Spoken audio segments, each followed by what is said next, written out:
Bonsoir à tous les WeSeeders. Je suis ravi de vous accueillir pour ce nouveau live startup sur WeSeed.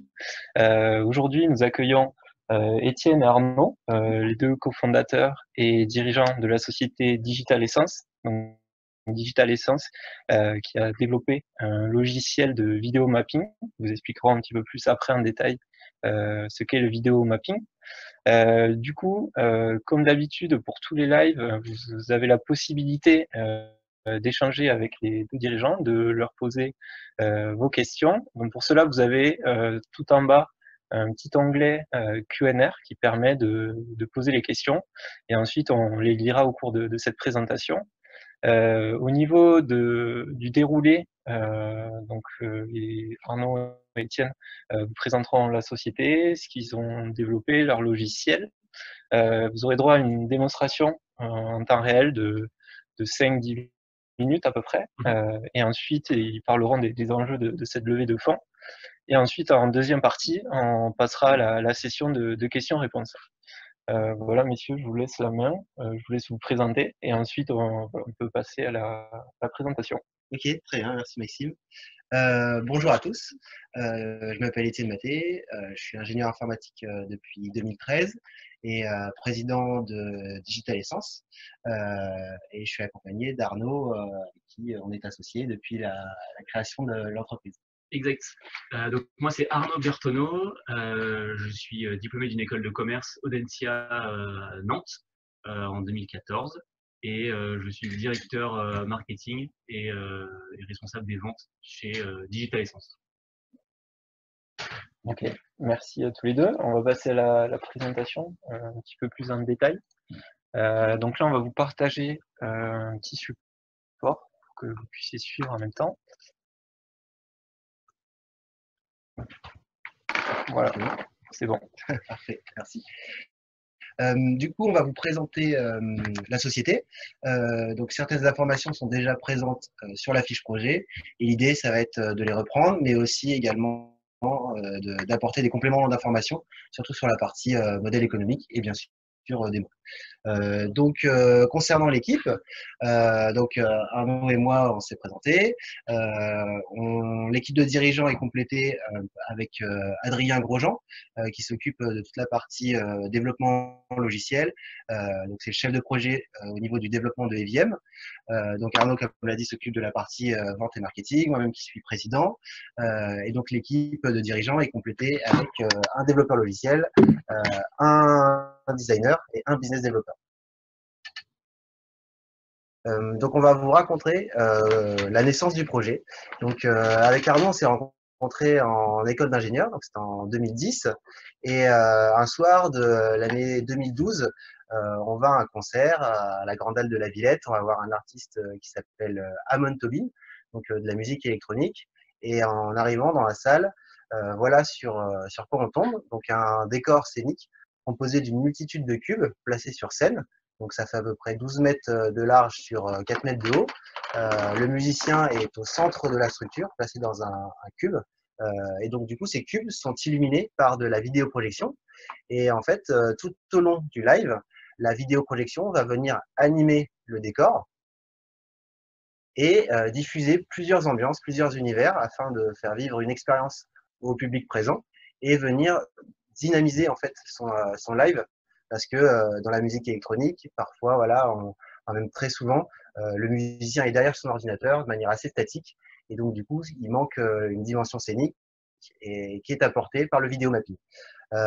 Donc, cette technique de projection sur volume, on s'y intéresse, ça a vraiment été le coup de cœur.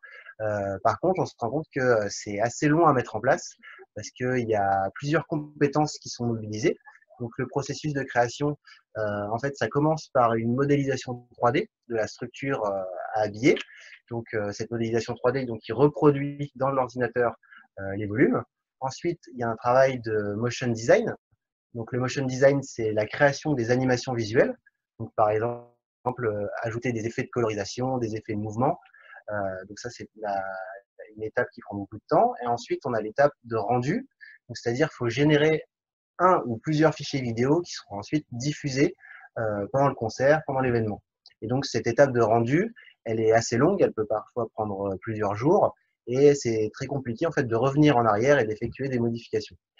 Donc la complexité de cette technique en fait une technique assez chère à mettre en œuvre, donc parfois plusieurs centaines de milliers d'euros pour les plus gros projets. De ces problèmes, donc, nous vient l'idée de développer un logiciel qui va venir simplifier l'utilisation de cette technique. Donc, on commence à développer EVM et tout de suite, voilà, on met en place une interface très simple d'utilisation, c'est-à-dire le niveau de compétence pour utiliser EVM aujourd'hui est équivalent au niveau de compétences nécessaires pour utiliser PowerPoint. Donc, il suffit de savoir dessiner des formes dans un logiciel. Ensuite, le logiciel, il a une bibliothèque d'effets intégrés. Donc, c'est-à-dire qu'il n'y a plus besoin d'être infographiste, plus besoin d'être motion designer. Le logiciel intègre des effets visuels qui s'adapteront automatiquement aux formes qui ont été dessinées. Et enfin, la troisième amélioration, c'est que le résultat est visible en direct, c'est-à-dire qu'il n'y a plus de calcul de rendu, il n'y a pas de génération de fichiers vidéo, c'est-à-dire que l'utilisateur peut directement voir le résultat dans son processus de création, qui en fait justement un processus beaucoup plus agile. Du coup, ce que je vous propose, c'est de passer à la démo, parce que les explications, c'est bien, mais de le voir en vrai, c'est mieux. Alors, ce que je vous propose de faire, en même temps qu'Arnaud prépare tout et programme, vous montre en direct comment fonctionne le logiciel, c'est tout en haut, vous avez un petit texte avec écrit, vous voyez actuellement l'écran d'Étienne Maté, et en dessous vous avez des options d'affichage avec des listes déroulantes. Donc là, je vous propose de passer en mode côte à côte, comme ça. Sur l'écran de gauche, vous verrez l'interface, voilà, le logiciel en temps réel. Et sur l'autre écran, vous verrez le rendu final ici. Hop. Ah oui. Exact. Du coup, ce qu'on vous propose maintenant, c'est une démonstration sur les dalles de faux plafond de la salle, qui sont blanches, et on va justement projeter par-dessus. Alors, dans le logiciel, on propose des aides à la création pour nos utilisateurs, parce que la première étape, c'est d'arriver à dessiner l'objet sur lequel j'ai envie de projeter dans le logiciel. Donc, en l'occurrence, ici, moi, c'est des dalles de faux plafond, donc c'est carré, et il existe une forme carrée dans le logiciel, ici en vert tout en haut. Donc, j'ai juste à la prendre et à l'amener dans la zone de dessin. Et vous voyez sur le plafond que quand je la bouge dans le logiciel, elle bouge en temps réel, juste en face de moi, donc en l'occurrence là ici sur le plafond. Donc ce qui me reste à faire désormais, c'est de bien positionner la forme sur la dalle. Donc je vais zoomer un petit peu dans le logiciel, comme ça je vais pouvoir être plus précis.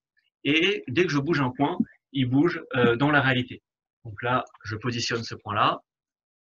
Le second, hop, nickel aussi, comme ça j'ai 3 points qui sont bons.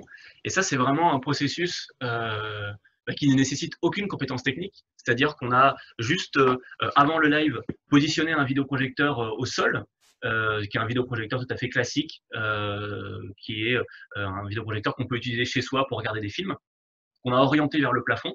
Et là, j'ai lancé le logiciel et j'ai commencé à créer ma première forme. Je dois répéter l'opération un certain nombre de fois pour couvrir justement tout mon objet. Donc ça, on l'a préparé avant le live, comme ça, on gagne du temps. Donc là, j'ouvre le dernier projet qu'on a préparé. Tac. Hop. Donc là, vous voyez maintenant au plafond que j'ai tout le dessin qui est prêt à travailler. Je suis prêt à travailler une fois que le dessin est fait. Et donc, maintenant, la seconde étape, c'est l'étape la plus intéressante, c'est celle où on doit animer les formes qu'on a dessinées. Pour ça, il y a 2 options. La première, c'est d'utiliser, comme a dit Étienne tout à l'heure, des effets visuels qui sont intégrés dans le logiciel. Vous n'avez plus qu'à vous servir. Donc, par exemple, on va s'amuser avec les bordures, donc tout le bord des formes. Et donc, par exemple, dans le logiciel, j'ai un panneau pour régler ces choses-là. Par exemple, en bougeant ce petit bouton, je peux régler l'épaisseur des arêtes, l'épaisseur des bordures. Je ne sais pas si vous voyez, les bordures peuvent carrément disparaître ou les mettre beaucoup plus épaisses. On va les mettre comme ça pour que vous puissiez bien les voir. Et si je veux changer la couleur, par exemple, je clique sur un bouton. Là, j'ai une petite palette à ma disposition pour choisir la couleur qui va me faire plaisir. Donc, avec la caméra, ça va peut-être pas forcément très bien se voir, mais je vais mettre tac, ici ça comme ça. Par exemple, là, on est sur du vert, du jaune, du bleu, du rose, etc. Nous, on va choisir, pourquoi pas, voilà, cette couleur-ci qui ressemble à du bleu. Et juste en cliquant sur certains boutons, on peut commencer à animer les choses. C'est-à-dire que là, vous avez juste à choisir les effets qui vous plaisent en fonction de votre projet. Vous n'avez plus qu'à vous servir, tout simplement. Par exemple, là, en quelques minutes, même en quelques secondes, j'ai réussi à créer une animation sur les bordures de mes formes qui vient complètement habiller la pièce et qui crée déjà un effet waouh auprès des gens qui vont rentrer dans cette pièce, par exemple. Ça, c'est pour bien comprendre. Moi, ça m'a pris quelques secondes, quelques minutes, alors que normalement, le processus que vous a décrit Étienne tout à l'heure, celui qui est long et complexe, il aurait fallu créer une vidéo avec cet effet-là, la préparer en amont, l'intégrer dans un logiciel de vidéo mapping, la recalibrer parfaitement au mur et au plafond pour que justement ça coïncide, ce qui n'est pas toujours évident. Et ça m'aurait pris plusieurs heures. Là, j'ai réglé le problème en quelques minutes. Donc, j'ai également aussi préparé d'autres effets pour vous montrer un petit peu les différentes facettes et les différentes possibilités du logiciel. Il y en a des milliers des paramètres à changer, donc vous pouvez vraiment obtenir des choses très différentes et surtout qui sont différentes d'un utilisateur à un autre. Là, par exemple, on a un effet de balayage sur les différentes dalles, des choses un peu plus colorées, harlequin par exemple pour ici. Du quadrillage. Et dernière chose que je peux vous montrer aussi, ça, ce n'est pas un effet du logiciel, c'est une vidéo que j'ai importée. Et donc, on peut la voir dans le logiciel ici. Je l'enlève un peu des formes. Vous voyez, là, je la retire. La projection de la vidéo, qui est dans le grand carré sur la gauche, ne se projette que dans les dalles que j'ai dessinées juste avant. Si, par exemple, je prends une forme, par exemple, cette forme-là en plein milieu, celle-ci, et que je la cache, il n'y aura pas de projection, elle est ici, elle est sur la côté, c'est inversé par rapport à la caméra. Vous voyez qu'il y a un trou maintenant dans la projection, parce qu'il n'y a pas de forme ici, par exemple. Donc c'est tout à fait possible d'importer ses propres contenus, photos, vidéos personnelles que vous avez envie de diffuser, de les mettre en complément ou non des effets, si vous le désirez. Dernière chose sur le logiciel, vous avez vu qu'on a préparé certains effets à l'avance. C'est effectivement une possibilité de pouvoir préparer tout son show, tout son spectacle à l'avance. Et une fois que le spectacle commence, par exemple, de lancer la première séquence d'effets et tout va s'enchaîner à la suite, et vous n'avez plus rien à faire, tout va se jouer de manière automatique. Ou sinon, vous pouvez décider de les lancer quand vous en avez envie. Et la toute petite chose que je peux terminer, c'est que effectivement, tous les effets visuels qu'on avait vus juste avant peuvent être synchronisés ou non avec de la musique qui est jouée en live. Et donc, pour nos clients qui ont des applications plus festives et notamment en lien avec la musique, eh bien, simplement en activant un bouton, en disant « je veux mes visuels réactifs à la musique », eh ben, je ne me prends pas la tête. Le logiciel va gérer automatiquement cette cohérence visuelle et son, on va dire. Okay.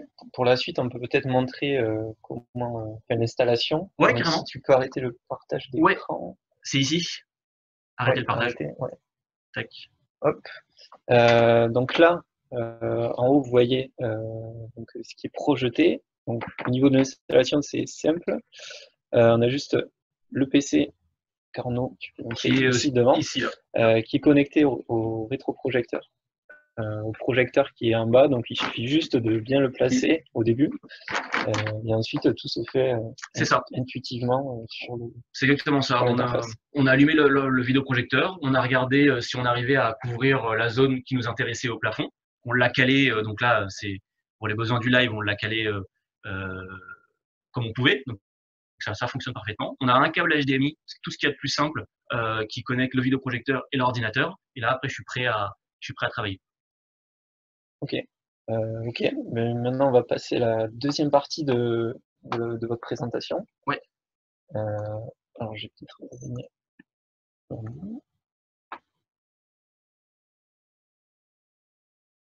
Donc là, pareil, pour tout à l'heure, donc je vous ai conseillé de mettre en mode côte à côte pour voir en temps réel l'utilisation de l'interface et le rendu en temps réel sur la surface projetée.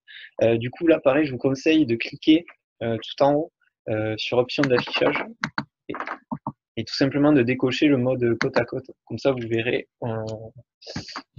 la présentation en plein écran. Hop.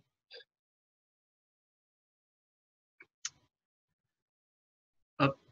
Bah, on continue. Comme vous l'avez vu là pendant la présentation, ce qu'on apporte à nos clients, c'est clairement la possibilité, voilà, d'utiliser le logiciel d'animation le plus simple au monde pour créer des atmosphères visuelles spectaculaires. Ça, c'est clairement notre proposition de valeur. C'est ce qu'on apporte à nos clients.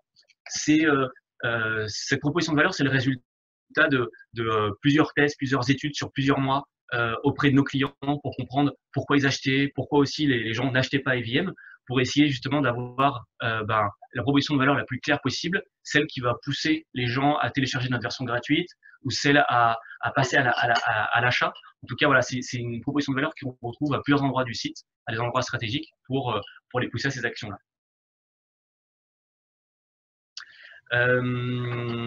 Si maintenant on s'intéresse justement à nos clients, qui sont répartis dans différents secteurs sur le marché qu'on adresse, on commence tout à gauche, ici sur les artistes scéniques.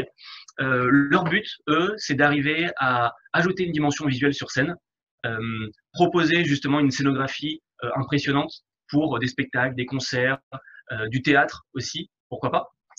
Ensuite, les deux blocs suivants qui correspondent plutôt à des entreprises B2B, l'idée, ce sont plutôt des acteurs qui viennent de l'événementiel, donc comme des agences créatives et événementielles ou encore voilà, des prestataires techniques. Eux, leur but, c'est d'arriver à mettre du vidéo mapping, à ajouter une dimension visuelle, mais cette fois-ci plutôt dans des événements corporate.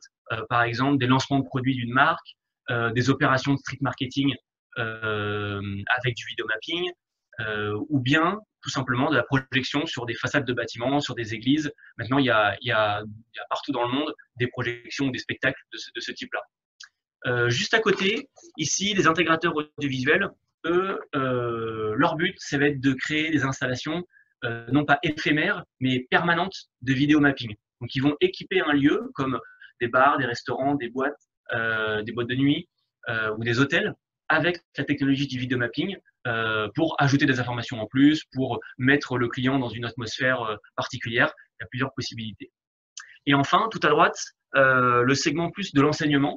Ici, ce sont deux choses possibles, soit des universités et des écoles qui sont spécialisées dans l'audiovisuel ou dans l'art, et donc ça va être de former des étudiants à cette nouvelle technologie qu'est le vidéo mapping et d'ajouter justement une compétence supplémentaire à leur diplôme, ou bien des écoles plus généralistes, voire des collèges, des lycées, qui proposent des cours à leurs élèves, plutôt d'ouverture, de créativité en équipe, et donc c'est plutôt ces valeurs-là qui vont être recherchées.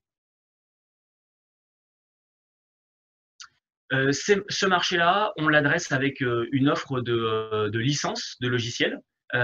C'est très simple. On a à gauche EVM Trial, donc c'est la version d'essai de EVM.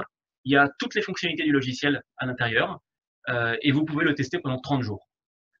Ensuite, on propose une version qui s'appelle EVM Live. Ici, on a détaillé les deux options, qui est soit une option mensuelle à 35 €, soit une option à vie à 299, en sachant que la version à vie, elle est offerte avec 1 an de mise à jour, la première année.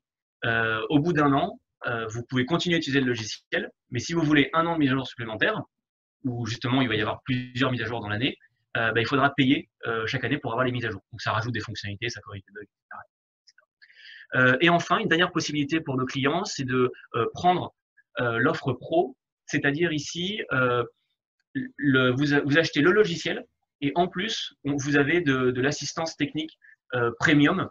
On vous répond plus vite, vous avez un suivi plus personnalisé pour des clients justement professionnels qui ont besoin de ça.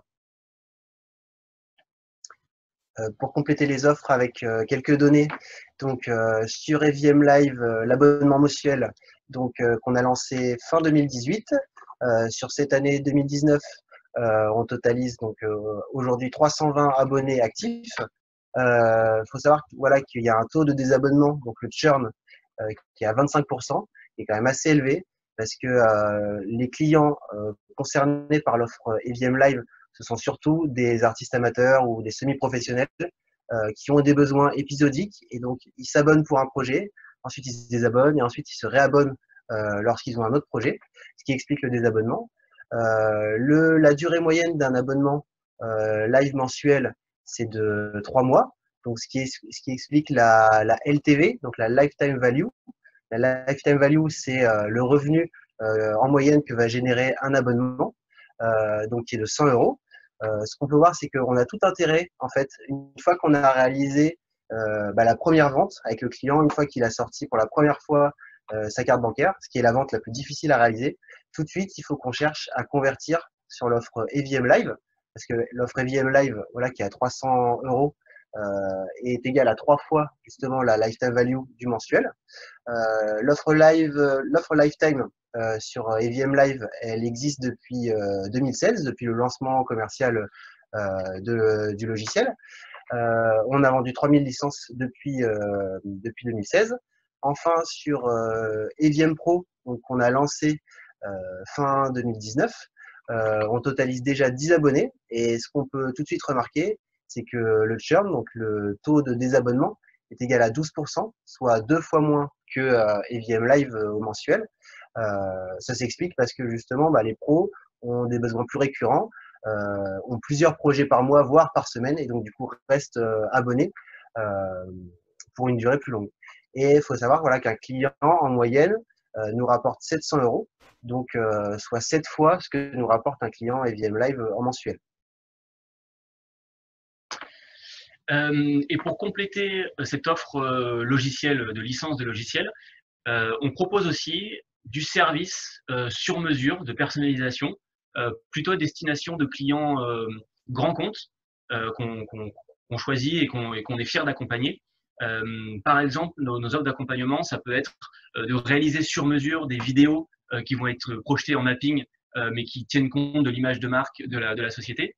Ça peut être de l'aide à la réflexion technique ou comment voilà, on va mettre en place le vidéo mapping dans une configuration donnée, ou encore la mise en service voilà, sur site de l'installation.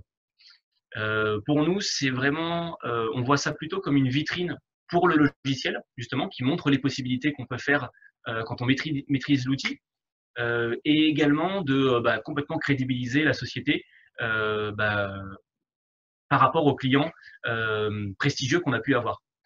Et pour vous donner deux exemples d'accompagnement qu'on a pu faire, par exemple pour la marque Kenzo, on avait construit un décor qui était au milieu d'une scène sur lequel ils faisaient le lancement de tous leurs nouveaux produits parfums. Et donc pour chacun des parfums, il y avait une identité visuelle différente qui était projetée sur ce video mapping. Donc c'était vraiment l'élément central de la présentation. Et donc on est vraiment très fiers d'avoir pu faire ce projet-là parce que le rendu était top et le client était hyper content à la fin. Et un deuxième projet, celui-là, c'est le dernier qu'on a livré d'ailleurs, c'était en janvier, le mois dernier en fait, au final. C'est pour Free, donc la marque de téléphonie, où on a installé on a mis en place une installation permanente de vidéo mapping dans une zone précise de la boutique pour faire vivre une expérience aux visiteurs qui étaient présents. Et l'idée, c'est de mettre en avant les box de la marque d'une manière un peu technologique et de manière innovante. Voilà. Pour revenir du coup sur la partie concernant les chiffres, là vous avez en fait un récapitulatif des 13 derniers mois, donc la ventilation du chiffre d'affaires sur 2019. Donc ce qu'on peut voir, c'est que en orange, on a EVM Live Lifetime qui constitue une assez bonne source de revenus. Donc les pics en mars, décembre novembre et décembre sont expliqués par des opérations commerciales spécifiques. Donc en mars, on fait moins 25% sur les lifetime. En novembre, moins 50% lors du Black Friday. Et en décembre, on offre un pack de visuels Noël pour tout achat d'une licence lifetime. Ensuite, on a en gris donc ce qui représente le chiffre d'affaires généré par les kits Olga. Et d'ailleurs, ça va être le moment de vous présenter donc ce produit qui est un produit en fait complémentaire au logiciel EVM. Il s'agit d'un kit d'éléments triangulaires en plastique inifugé. On va vous les montrer en Désolé. Ah oui. Hop, voilà, on revient. Donc, comme je le disais, voilà des éléments triangulaires qui viennent se clipser les uns avec les autres, qui sont inifugés, donc résistants au feu, pour constituer une structure adaptée au vidéomapping et à l'utilisation voilà, de EVM. Donc, c'est un produit qui est commercialisé 149 € sur notre site pour 30 triangles. Et ensuite, en bleu, donc bleu clair et bleu foncé, vous avez la partie voilà, qui concerne les abonnements. Donc, on peut voir qu'au fur et à mesure de l'année, c'est vraiment ces offres qui ont permis de faire augmenter le chiffre d'affaires et d'être dans une tendance sur la croissance. Et donc, du coup, par rapport à janvier 2019, sur janvier 2020, voilà, on a une augmentation de quasiment 80%, et donc qui va se confirmer sur les mois qui vont suivre.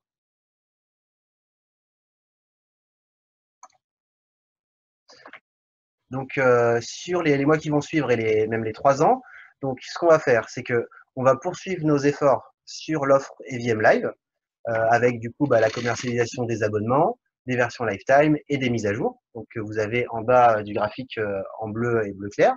Ensuite, il y a EVM Pro, qui est une offre, voilà, comme je le disais, qui est sortie assez récemment, donc fin 2019.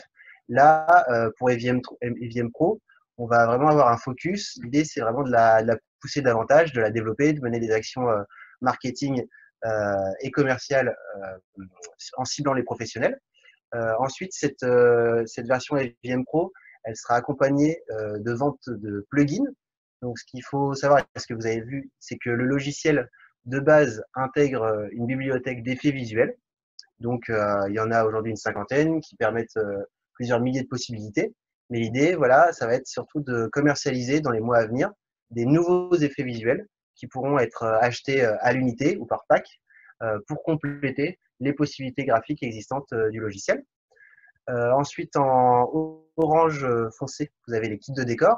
Donc, comme j'ai pu vous en parler, il y a les kits Olga qu'on continue à commercialiser. En fin avril, début mai, on va lancer en précommande un nouveau kit de structure qui s'appellera le kit Stack et qu'on vous présentera voilà, quand il sortira. Et enfin, voilà la partie service en turquoise qui reste une très bonne vitrine de nos produits et qu'on continuera de développer, mais qui ne constitue pas la source principale de revenus. Concernant notre levée de fonds en cours, donc on cherche en tout 800 000 € qui sont divisés donc avec 500 000 € en actions et 300 000 € en dette.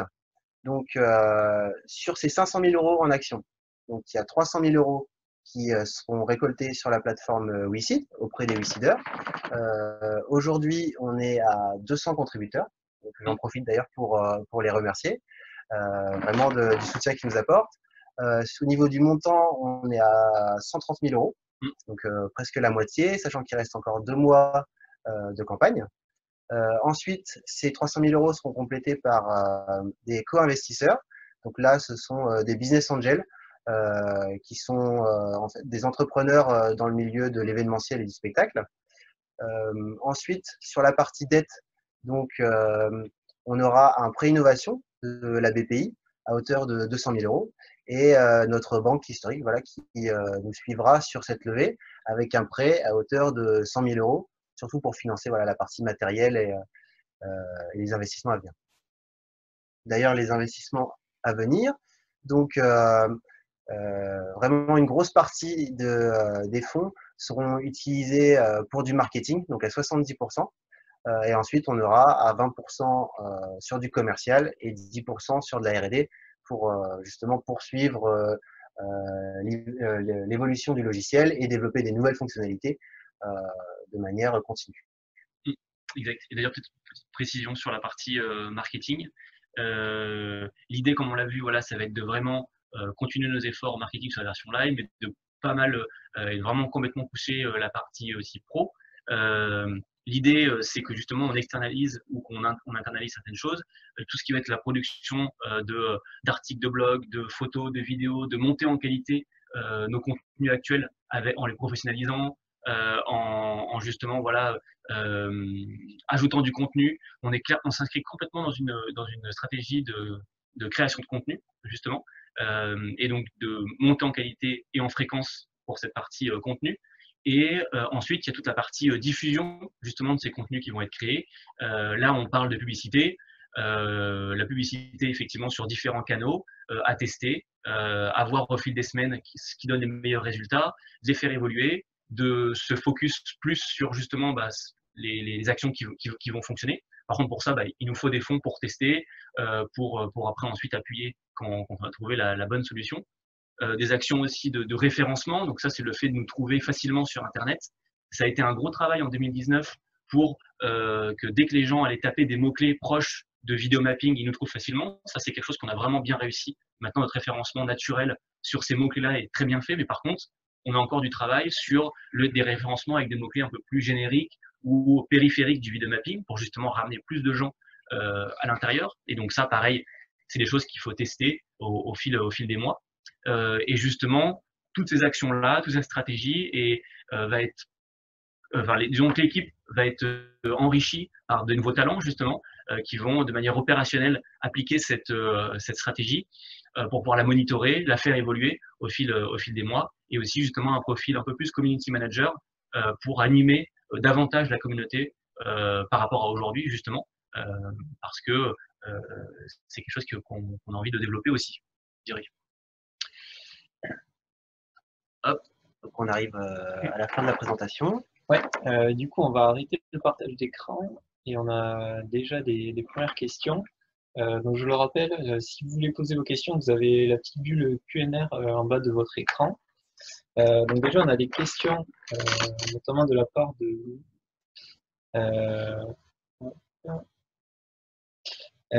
alors, peut-être avant de passer à ces questions-là, tout à l'heure, on a présenté le projecteur. Notamment dans votre fiche projet, dans les documents, vous présentez un partenariat avec Optoma, qui est le fabricant de ce logiciel. Vous pouvez peut-être rappeler la teneur de ce partenariat et rappeler qui est Optoma. Bien sûr. Donc Optoma, c'est le 3e fabricant mondial de vidéoprojecteurs. Ils sont assez bons sur vraiment les segments amateurs et professionnels, petite et moyenne puissance de projecteurs. Voilà. Après, Arnaud, j'étais allé à Amsterdam, à l'ISE, donc le plus gros salon audiovisuel au monde, avec Optoma, et peut-être que tu peux détailler justement les actions réalisées et à venir avec eux. Exact, ouais.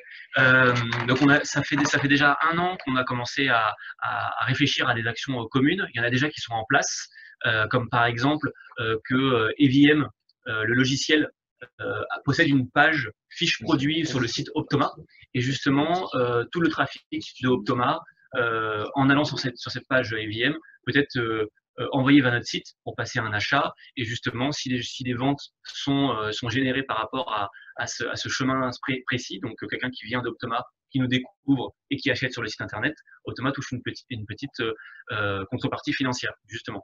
Là maintenant, on va aller beaucoup plus loin, parce que l'idée, c'est que justement, on fasse des opérations de communication ensemble, parce que pour le moment, on était quand même chacun un petit peu de notre côté, je dirais. Maintenant, on va un peu plus travailler ensemble. Ça a été le but justement de la rencontre qu'on a fait lors du salon.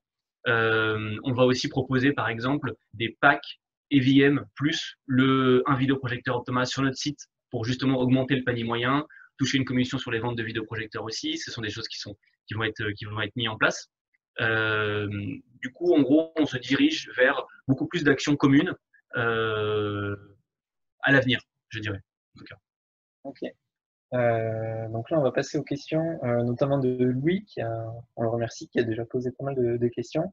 Donc une de ces questions, donc il s'interroge sur les clients. Donc quels sont les types de clients, des gros clients ou ici des clients particuliers?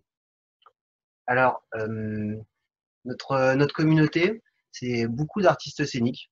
Donc, dans les artistes scéniques, il y a des DJ, des gens qui font de la danse, des gens qui font du théâtre, tous les artistes qui ont un lien avec la scène. Donc ça, c'est vraiment les clients, les premiers qu'on a réussi à convaincre, historique. Et de plus en plus, on a donc les prestataires techniques et les agences créatives, donc qui sont donc des professionnels de l'événementiel et du spectacle, qui s'équipent de notre solution. Voilà la répartition. On est à 20% de clients pro, et ces clients pro, sont pas loin de générer 50% des revenus de l'entreprise aujourd'hui. Donc c'est pour ça qu'on est en train de construire et de diffuser une offre spécifique pour les professionnels. Exact.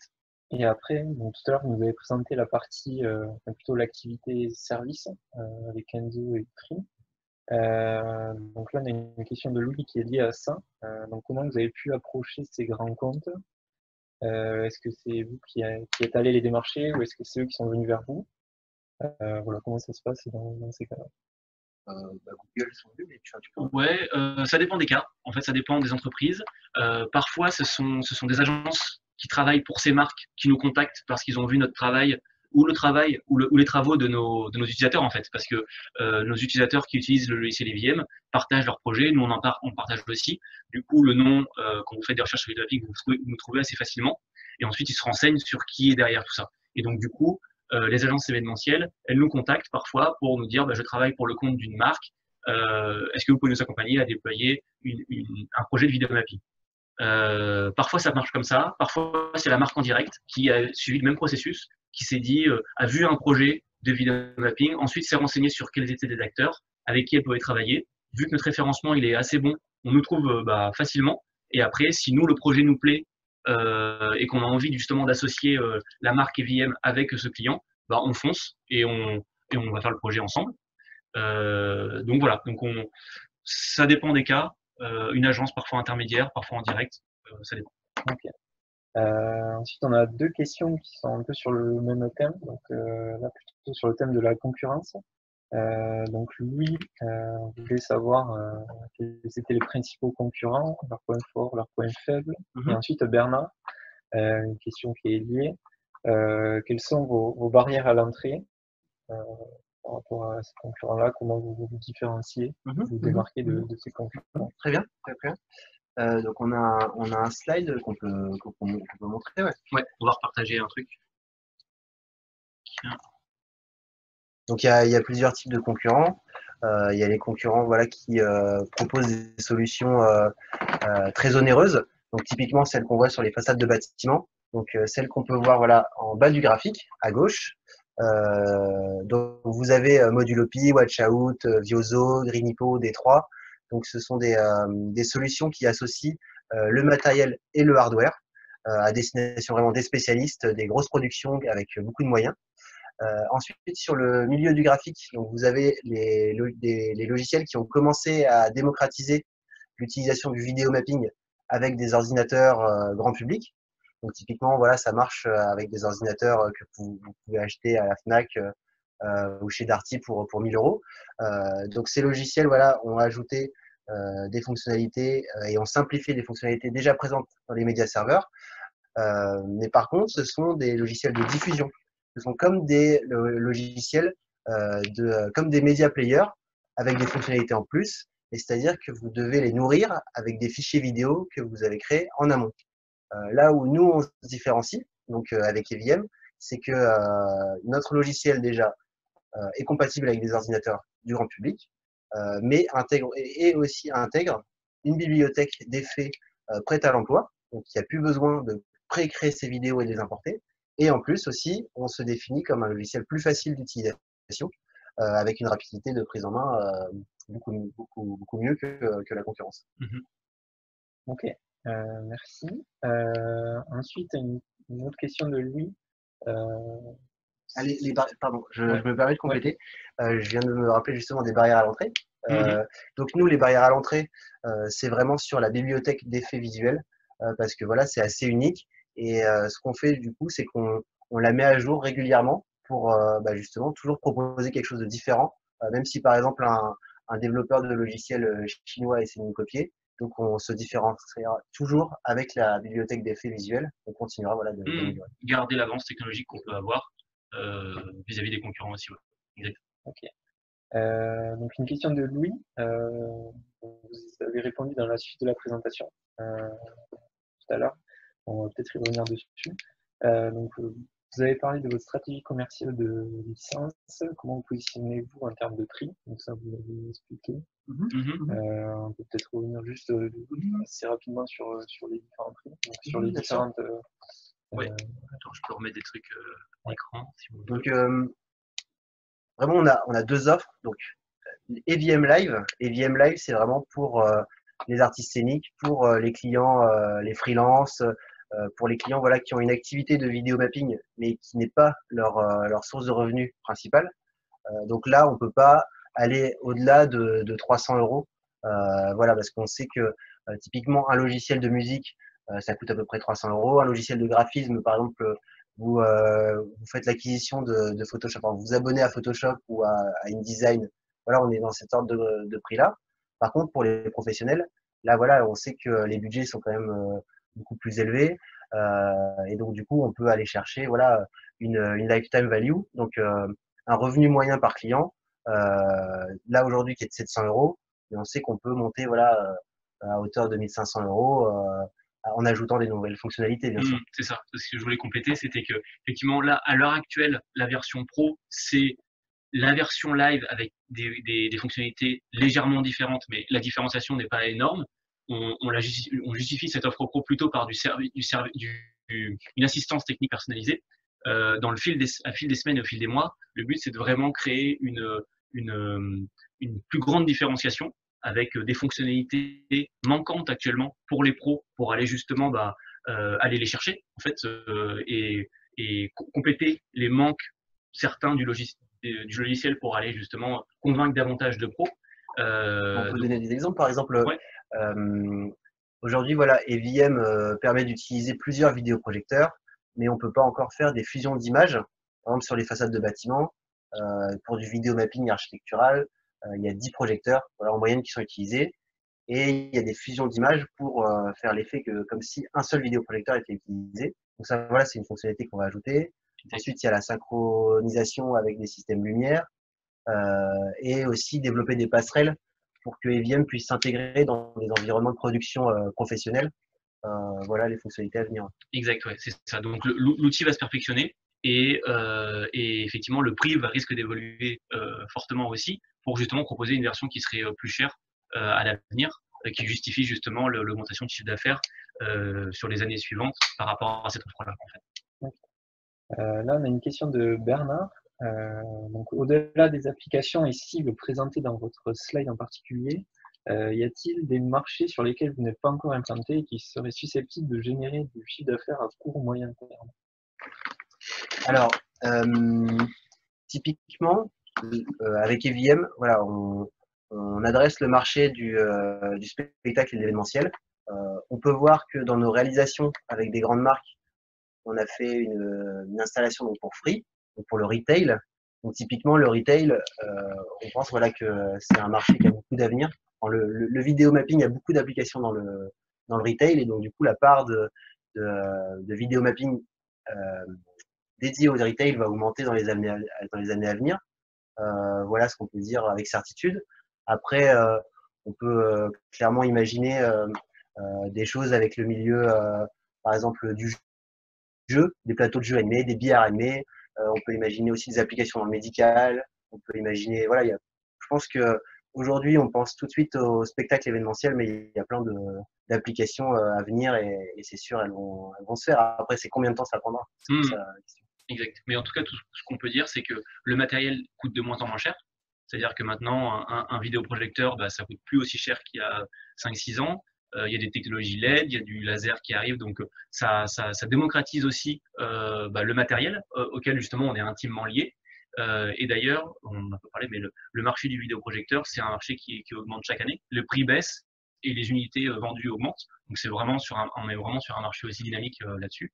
Donc de baisser les coûts du matériel, ça favorise justement la mise en place de vidéo mapping. Et EVM s'inscrit vraiment là-dedans, dans la simplification. Ça va un peu de pair avec ça. Ok.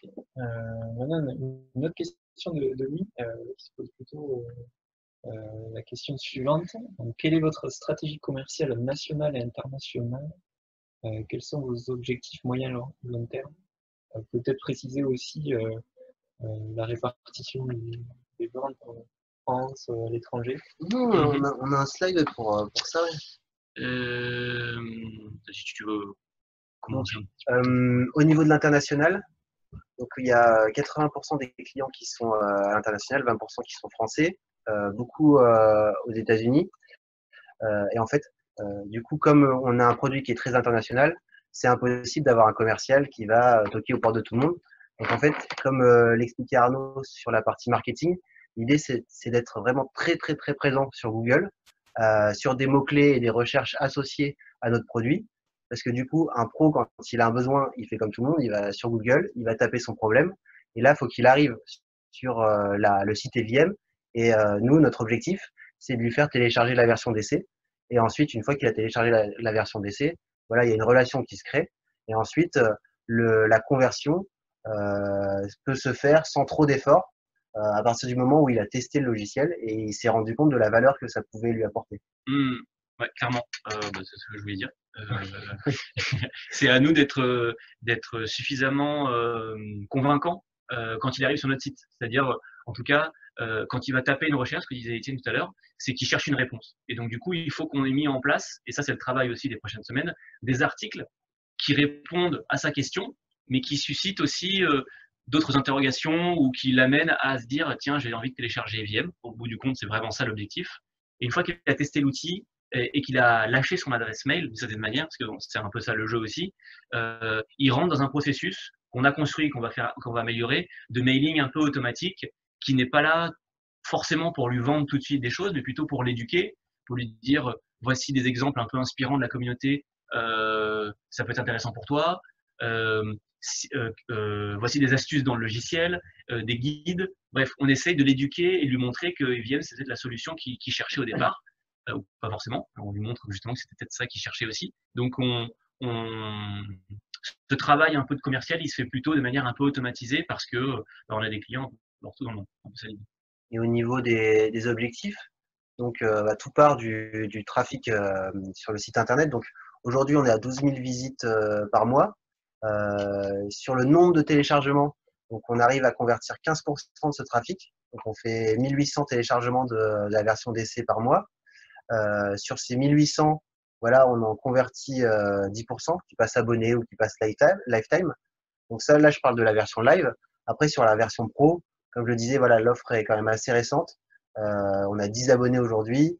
Donc, c'est vraiment une infime partie du trafic qui a été converti sur l'offre pro. Mais l'objectif, justement, est de finir l'année 2020 entre 100 et 200 pros convaincus, chose qui est tout à fait possible en augmentant le trafic.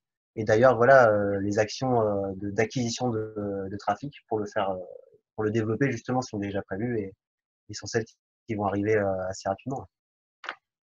Ok. Ensuite, on a deux questions de la part de Dany.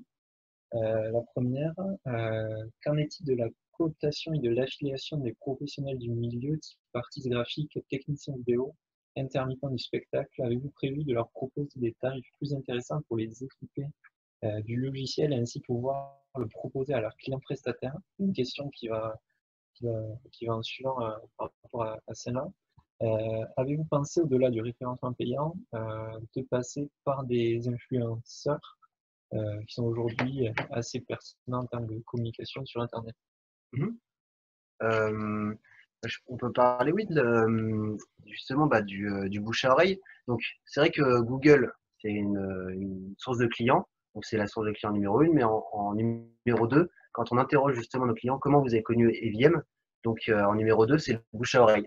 Donc, le bouche à oreille, c'est vraiment un axe qu'on va aussi développer. Et d'ailleurs, qu'on a développé depuis le lancement commercial, même depuis le lancement de EVM, parce qu'on est très proche de notre communauté. Dans notre communauté, il y a des ambassadeurs. Ces ambassadeurs, justement, favorisent le bouche à oreille, réalisent aussi des formations, font en sorte que voilà, le mot se passe et que l'image de EVM soit la plus favorable possible. C'est ça.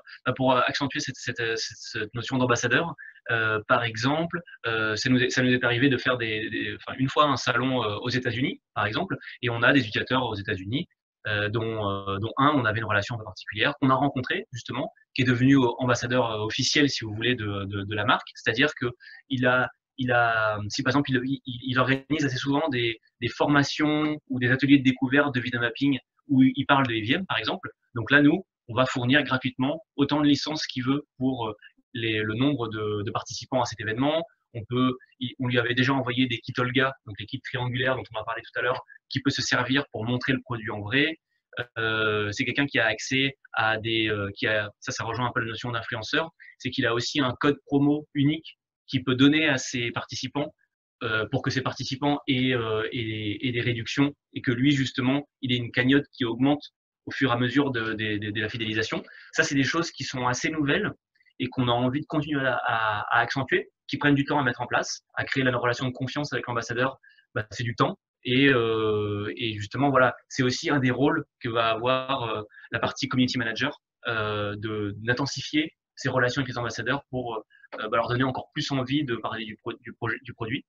Donc oui, clairement, c'est des trucs qui nous plaisent en plus. C'est vraiment avec l'ADN que nous on a et qu'on a envie de développer et qu'on avait laissé un peu plus de côté par manque de temps et aussi un peu de moyens. Donc clairement, c'est des trucs qu'on a envie de faire. Okay. Alors pour finir, il nous reste à peu près 5-10 minutes au maximum. Donc Okay. on va finir par 3 questions de Bernard. Okay. Donc la première, pouvez-vous nous en dire plus sur les moyens prévus pour faire progresser votre marge nette de 15% en 3 ans? Donc là, on est vraiment au niveau financier. Donc sur la marge nette, comment vous comptez la faire progresser? Vous voulez que je vous les pose en suivant Ah non, on peut commencer par celle-là. Ouais, okay. Du coup, quand on parle de marge, on parle aussi de coût de production. Le coût de production d'un logiciel, donc si on sort la R&D, c'est 0 €. Hein. Un logiciel, ça se duplique avec un coup de clic. Du coup, le coût de production d'un logiciel, il est quasi nul. Donc, en fait, comme on va augmenter le nombre d'abonnés et surtout sur les offres pro, mathématiquement, voilà, le revenu va augmenter et la marge va s'améliorer. Voilà le moyen pour augmenter la marge nette sur les années à venir, enfin sur les mois à venir. Ok. Une autre question là, plutôt sur le chiffre d'affaires. Quelle est la part du chiffre d'affaires récurrent dans le chiffre d'affaires total? Pensez-vous pouvoir le faire progresser sur les 3 ans à venir? Donc, tout à l'heure, vous avez présenté une slide sur les celui-ci. On peut les remettre. Je le remets. Vous voyez le revenu récurrent. Donc là, il est à un peu plus de 10 000 € par mois, donc 120 000 à l'année. Là, sur 2019, on a fait 280, donc on est un peu moins de la moitié. Et l'idée, c'est de capitaliser toujours sur des nouveaux abonnés qui ne se désabonnent pas. Donc du coup, ce revenu récurrent va augmenter au fur et à mesure des mois. C'est plus auprès des pros qui en ont plus besoin, donc qui se désabonnent moins. Et donc c'est plus effectivement, on revient encore une fois à cette stratégie d'aller attaquer encore un peu plus les pros qu'à l'heure actuelle, quoi, on va dire. Ok. Il y a une question dans le point joint de la précédente. Alors, désolé pour les sites que j'apprécie, merci. Mais pour une majorité des dossiers présentés sur la plateforme, les objectifs, ne serait-ce qu'internes, ne sont pas tenus dès l'année suivante, donc l'année plus tard. Donc pour vous, pour Digital Essence, qu'est-ce qui serait de nature à donner plus confiance à Bernard dans vos prévisions de chiffre d'affaires? Je rappelle, vous prévoyez 700 000 € de chiffre d'affaires en 2020 et 1,8 million en 2021. Quand on regarde voilà, le slide où justement on parle de la ventilation du chiffre d'affaires à venir, justement on voit qu'il y a plusieurs sources de revenus. Donc les sources de revenus majoritaires, donc ça concerne surtout le logiciel. Aujourd'hui, donc le logiciel, on maîtrise sa production, donc on peut passer de 100 logiciels à 100 000 logiciels vendus assez facilement parce que les outils mis en place du coup sont scalables. Donc il n'y aura pas de bottleneck au niveau de la production. Donc en fait, tout se joue sur le marketing et sur notre capacité à viraliser la solution. Donc aujourd'hui, voilà, on a une expérience en marketing, en web marketing.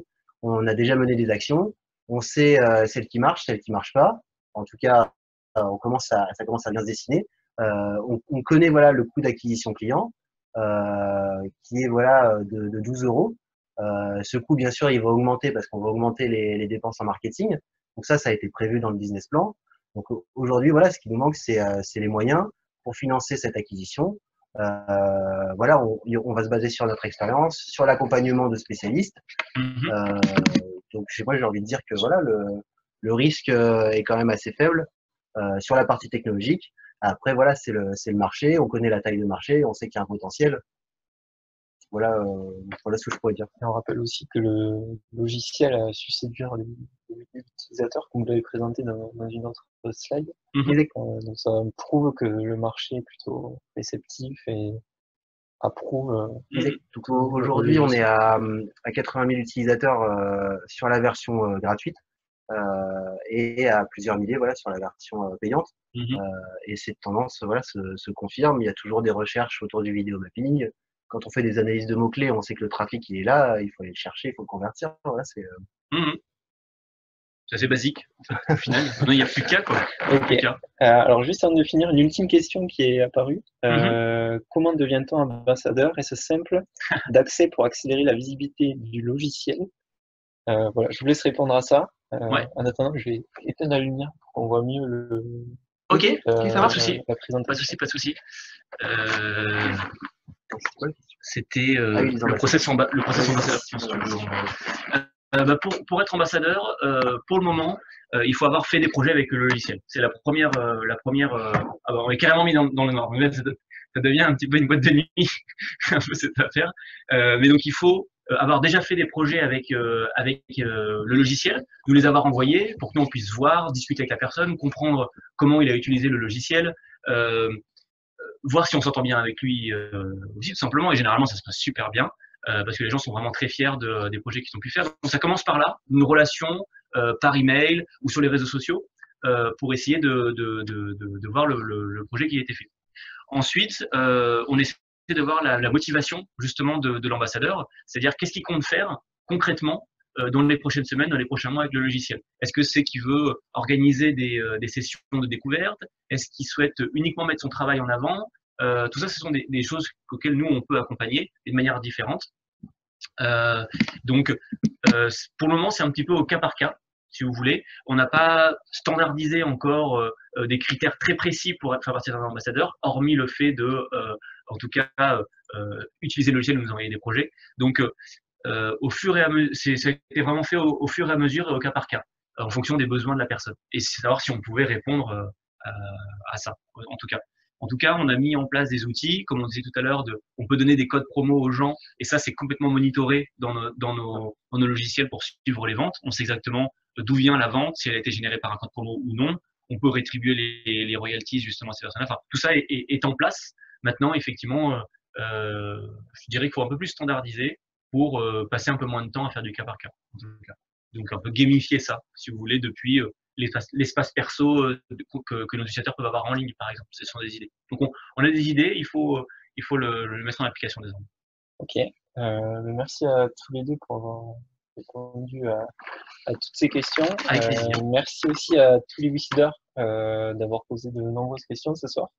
On espère que la démonstration a été concluante. Donc, on va se quitter sur ça. Si vous avez un dernier mot à dire, je vous laisse la main. Ok. Bah écoutez, merci beaucoup pour votre attention ce soir. N'hésitez pas à poster vos questions sur l'espace commentaire. Nous y répondrons avec plaisir. Et merci encore aux Wiciders qui nous ont soutenus jusqu'à maintenant. Voilà, je pourrais conclure. Ouais, on va faire un événement physique à Paris, parce qu'on est basé, nous on est basé à Paris, dans nos locaux. Ça va se passer. L'idée, ça va être de voir le produit en action pour ceux qui auront envie de venir. On fera ce sera aussi l'occasion de reparler du projet, d'avoir une discussion physique avec les Wiciders.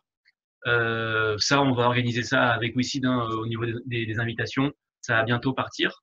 En tout cas, voilà, c'est le 19 mars, ça c'est sûr, à Paris, plus précisément Montreuil, voilà, dans nos locaux. Mais on va communiquer dessus, il n'y a aucun problème. Et un autre événement, pareil, toujours à Paris, auquel on va participer cette fois-ci, c'est le hacking de l'hôtel de ville. Ça a lieu le 6 mars. Donc c'est un événement où il y a des startups qui exposent. Et nous, en fait, on fait une œuvre artistique dans le grand escalier qui amène à cette exposition-là. Donc il y aura du vidéo mapping qui sera présenté, qui sera mis en avant par EVM. Donc, ce sera aussi une occasion de nous rencontrer, de voir le produit qui tourne en vrai, quoi. En tout cas, pour ceux qui vont rater ça, tout sera filmé, tout sera mis en news, donc pas d'inquiétude là-dessus. Ok, merci à tous les deux. On a une question de Daniel. On va pas y répondre, mais Daniel, je vous conseille de regarder le replay pour comprendre comment on a créé l'animation au plafond. Du coup, ce replay sera disponible normalement dès demain sur la page WeSeed. Voilà. Donc, si à la suite de replay vous avez des questions, n'hésitez pas à les poser dans l'espace commentaire. Étienne et Arnaud vous répondront comme ils le font depuis le début de la campagne. Voilà. Moi, je vous remercie. Je vous dis à bientôt pour notre live startup. Merci. Au revoir. Au revoir.